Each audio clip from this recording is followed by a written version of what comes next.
Good morning, students. Welcome once again. We are discussing about prepositions. अब हम बात कर रहे हैं, चर्चा कर रहे हैं किसके बारे में? Prepositions के बारे में. Prepositions क्या होता है?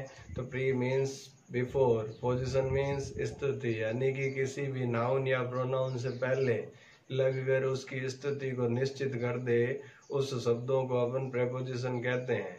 Preposition is a word which is used before a noun or pronoun and definite the position of that noun or pronoun. उस noun और pronoun की position को निश्चित करने का काम करते हैं. तो वो शब्द जो किसी नाउन या प्रोनाउन से पहले आए और उनकी स्थिति को स्पष्ट करे, उनको अपन कहते हैं प्रीपोजिशंस. क्या कहते हैं? प्रेपोजिशंस. अब देखो, अपना पहला प्रेपोजिशन एट का प्रयोग अपन पढ़ चुके. अब जो है अपन डिस्कस करेंगे प्रेपोजिशन इन का प्रयोग, कि भाई इन का प्रयोग कहाँ कहाँ किया जाएगा. तो इनका हिंदी अर्थ क्या होता है? या तो अंदर या में. इनका हिंदी अर्थ क्या होगा? या तो अंदर या में. देखो, सबसे पहले इसका यूज कहाँ करेंगे?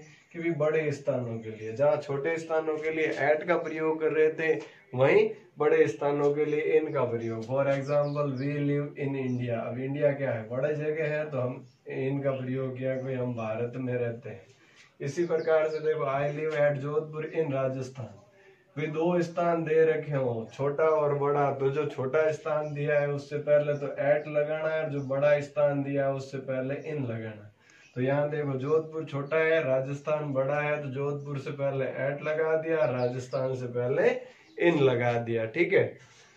इसी प्रकार से देखो, पहले से कोई चीज अंदर है, ऑलरेडी इन, पहले से ही कोई चीज अंदर है, तो उस स्थिति को बताने के लिए किसका प्रयोग करेंगे? इन का प्रयोग करेंगे. फॉर एग्जाम्पल देखो, students are sitting in the class.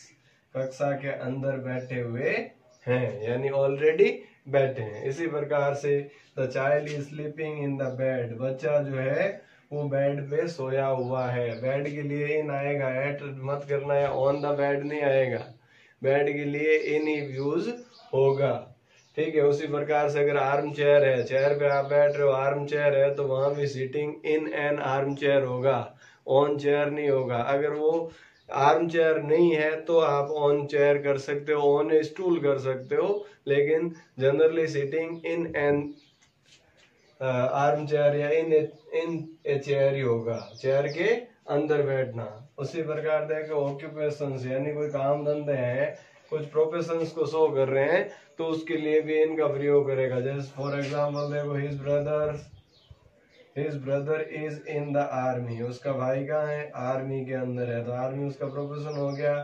Suresh is in the navy. Suresh navy में है, तो नेवी उसका प्रोफेशन हो गया. I am in the education. मैं जो है एजुकेशन में हूँ, शिक्षा में हूँ, तो मेरा प्रोफेशन क्या हो गया? Education. And his father is in the politics. उसके पिताजी जो है पॉलिटिक्स में है, तो उनके पिताजी का प्रोफेशन क्या है? पॉलिटिक्स उनका प्रोफेशन हो गया. तो प्रोफेशन बताने के लिए भी जो है इनका प्रयोग किया जाएगा. देखो, ड्रेसिंग सेंस के लिए जो है उसके लिए भी इनका यूज होता है. किन परिस्थितियों में? देखिए, for example, the women in the red sari is my aunt. अब यहाँ क्या कह रहे हो कि जो महिला लाल साड़ी के अंदर है, तो यहाँ देखो इन रेड साड़ी, यानी जिसने लाल साड़ी पहन रखी है वो मेरी आंट है. इसी प्रकार से देखो, he is standing in white shirt. वह सफेद शर्ट में खड़ा है. भी नहीं पहचान मारा कौन सा है वो जो सफेद शर्ट में खड़ा है. तो इनके लिए भी जो है किसका यूज होगा? इनका यूज किया जाएगा. अब देखो, फिक्स टाइम के लिए जो है ड्यूरेशन दे रखा है, तो ड्यूरेशन के लिए किसका यूज होता है?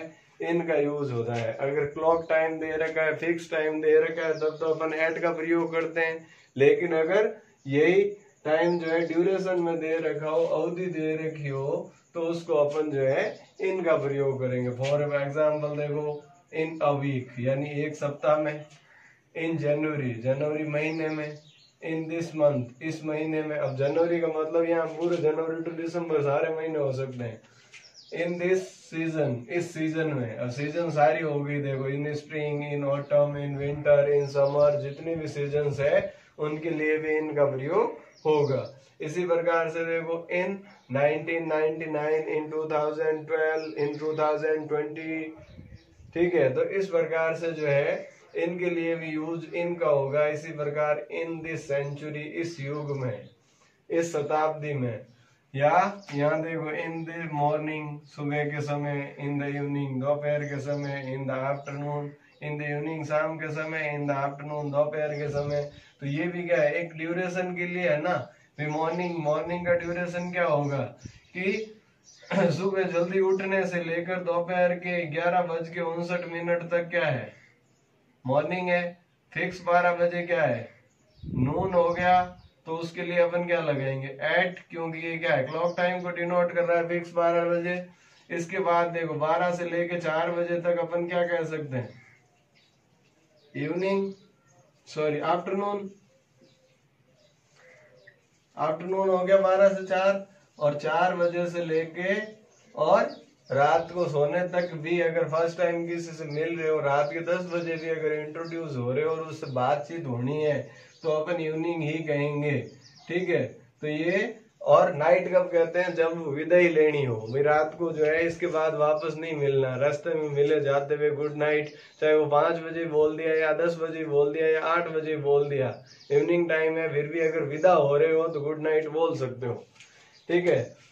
इसके अलावा देखो फिक्स यूज है कुछ चीजें, ये तो क्या थी, टाइम के लिए फिक्स थी कि टाइम की ड्यूरेशन हो तो उनके लिए फिक्स है। यहाँ देखिए कुछ सिचुएशन को, इन द वर्ल्ड, दुनिया में, इन अ न्यूज़पेपर, अखबार में, इन अ क्यू, क्यू का मतलब क्या होता है, पंक्ति, लाइन। बैंक वगैरह में जाते हो तो लाइन में खड़ा रहना पड़ता है ना, तो इन अ क्यू, तो वहां कहेंगे पंक्ति में। इन द सिटी, शहर में, इन द स्काई, आसमान में, इन अ स्ट्रीट, गली में, इन अ विलेज, गांव में, इन द हाउस, घर में, इन अ लेटर, पत्र के अंदर, इन द रूम, कमरे में, in hospital, in the bus, in prison, prison का मतलब क्या होता है, जेल, ठीक है। तो इन प्रिजन यानी जेल में, चर्च, इन ट्रेन, एटसेट्रा। तो इन जगह जो है प्रपोजिशन इन का प्रयोग किया जाता है। इसके अलावा देखो स्थिति बतानी हो तो भी जो है अपन बताएंगे कि भाई ही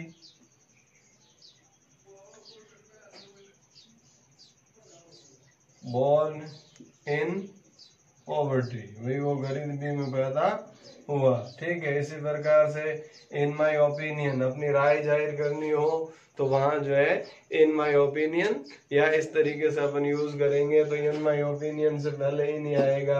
या फिर अपन जो है लिखने में यूज करें तो इन इंक आएगा भाई, in red ink, in blue ink. तो इस प्रकार से जो है इनका प्रयोग अपन करते हैं। तो उम्मीद करता हूँ आज जो है अपन ने इनका प्रयोग किया, ये समझ में आया होगा। और इससे प्रीवियस सेशन में जो एट का प्रयोग किया था वो भी आपको समझ में आ गया होगा। तो आज जो है इस वीडियो में इतना ही, मिलते हैं कल किसी और प्रीपोजिशंस के साथ। तब तक के लिए थैंक यू, जय हिंद, जय भारत।